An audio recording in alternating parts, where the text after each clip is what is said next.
Agora é a Lina, a Ana e a Thaís? Isso, professor. Vou compartilhar aqui.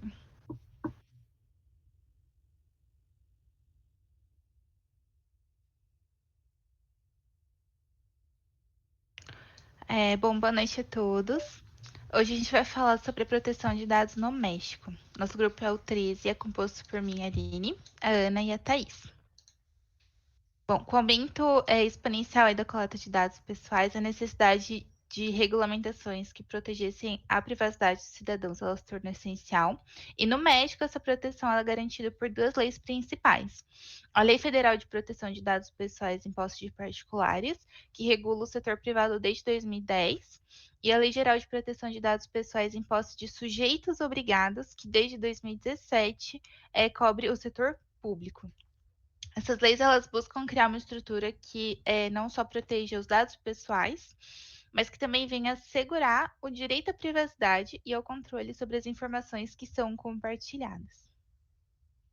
Agora, entendendo a estrutura geral da proteção de dados, essa estrutura ela abrange, como já foi mencionado, né, o setor público e privado, mas divide em dois pilares regulatórios.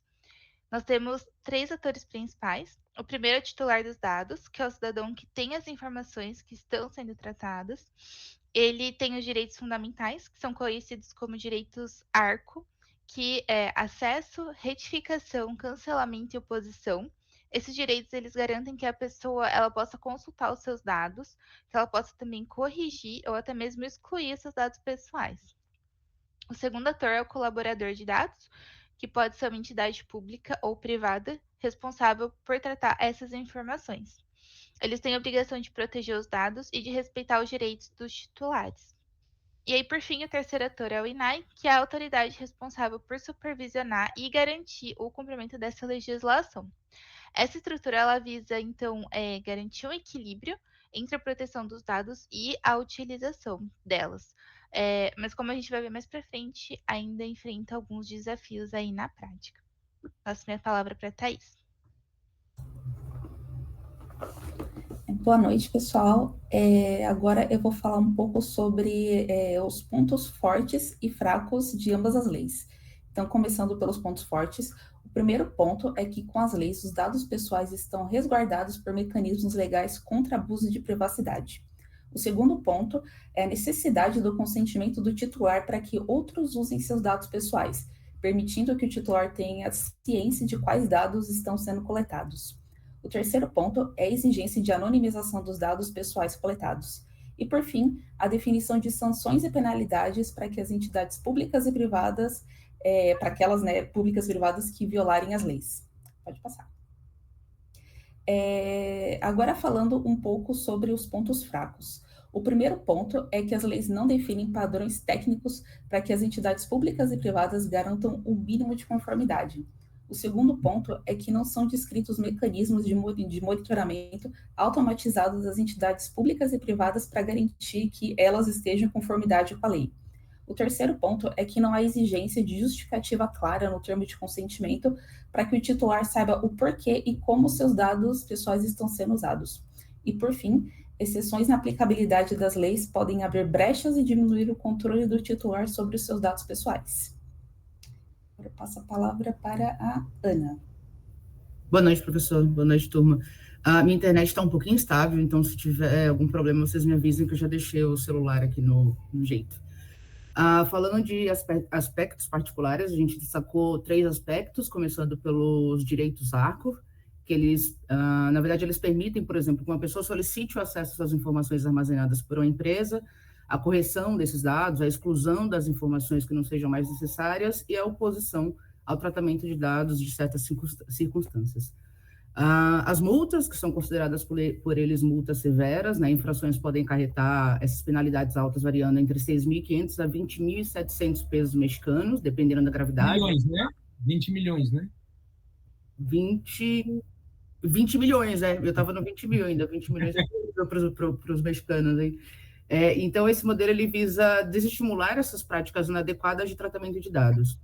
E aí o terceiro ponto particular é a separação, né, que é um pouco atípica, a separação entre setor público e setor privado, que dividem aí as responsabilidades dos procedimentos. Pode passar ali.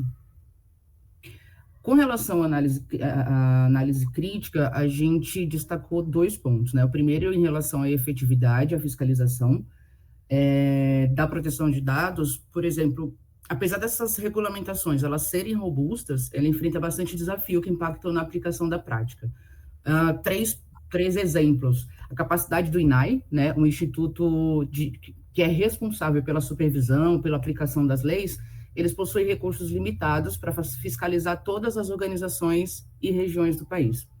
Outro ponto, por exemplo, a desigualdade regional e econômica. Essas empresas que são localizadas em regiões economicamente desfavorecidas ou setores menos regulamentados, elas frequentemente desconhecem as obrigações legais ou carecem de alguns recursos para implementar medidas adequadas de conformidade.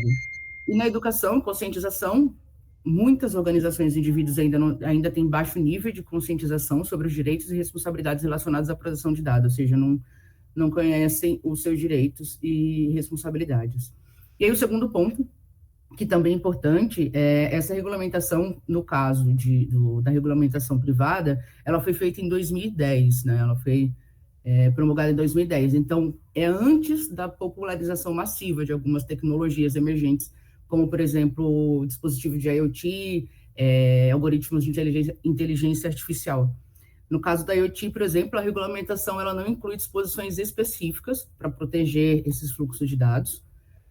Machine Learning e AI também não estão totalmente previstas na lei. Então, ela precisa ser atualizada. E como conclusão, embora o México ele tenha, né, avanços na proteção de dados com essas leis abrangentes, ainda existem muitos desafios a serem enfrentados, principalmente em relação à fiscalização, conscientização, adaptação de novas tecnologias, como o caso da atualização que eu falei agora há pouco. E aí, para contornar esses problemas, é necessário investir os recursos no órgão regulamentador, como o INAI, promover a educação sobre o tema e aí atualizar a legislação para acompanhar a questão da evolução tecnológica também. Acho que é isso, a gente tentou correr bastante, professor, para não... Não, tá ótimo, muito obrigado. E acabamos tirando algumas partes para não estender. Sem problema.